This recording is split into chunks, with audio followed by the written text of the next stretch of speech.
So probably the most important project that I've done around the property in quite some time. Now, it's the end of winter. It's basically into early spring now. We're in the first week of March 2023.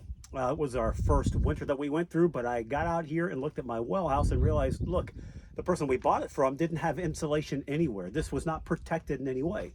And as you can see back here, all of the piping that's up here, first of all, it's exposed, still on me, right? But it was exposed when I bought it. And it's fairly new. You can tell that by the joints, the color of the primer that's been used on the PVC. It's a fairly new setup. So what I think has happened is he's had to replace it over the years. This has been here since 1999. It's been here for a long time. So I think it would freeze. Often he would have to just replace everything and go about it again. Well, I thought, well, that doesn't make any sense for me. There was no insulation in here. So what did I do? I bought some Rockwool insulation. I'll show you that in a few minutes. Fire resistant, waterproof resistant, whatever the proper term is there. It's a great product. So all I did basically is come in here in between my my stud bays, pop insulation in there. That was pretty simple. I think I probably paid about $200 or $300 for the insulation, so it wasn't really that expensive. Got my thermometer here, right? So that was a way for me to know, what's the temperature in here. But it's analog. It's something that I have to come out here and check. If I'm not here locally, if I happen to be at one of the other places, well, I can't really check on it.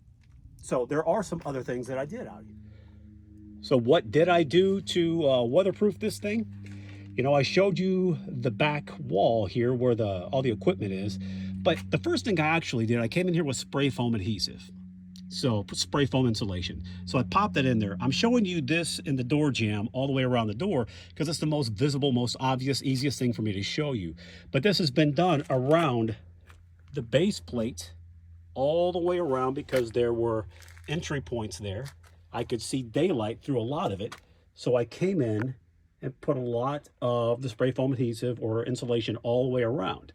I sealed all my windows, all my doors to make sure I had a good tight seal everywhere.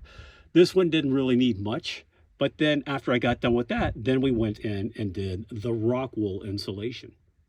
So if you look here, what I've done now is I now have an app-based, app-controlled, Wi-Fi and Bluetooth-enabled thermometer. I can check my temperature from anywhere now, as long as I have internet up out here, which I typically do. Every once in a while out in the country, I'll have some issues, but for the most part, it stays up about 95% of the time. So it's going to tell me my temperature, my humidity level, and it tells me, what's going on inside. Now, what I've done in addition to this, so now I can keep an eye on it remotely, yes, but also, it's a mess in here right now, but I've got that, and I've got that. There's my wellhead right there. And right beside it, I've got my 1500 watt, and then here's my 700 watt oil-filled heater. I was trying to figure out a way to keep this warm. Even though I've insulated it, I wanted to make sure I kept it warm.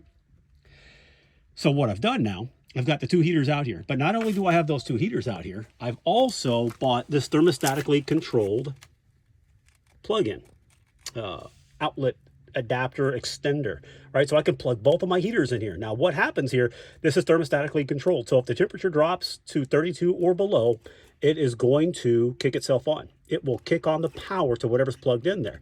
So now my heaters are plugged in there when it's wintertime, and they will kick on until about 42 to 45 degrees, and they'll kick themselves back off. Again, another backup, another safety precaution to make sure everything goes well out here.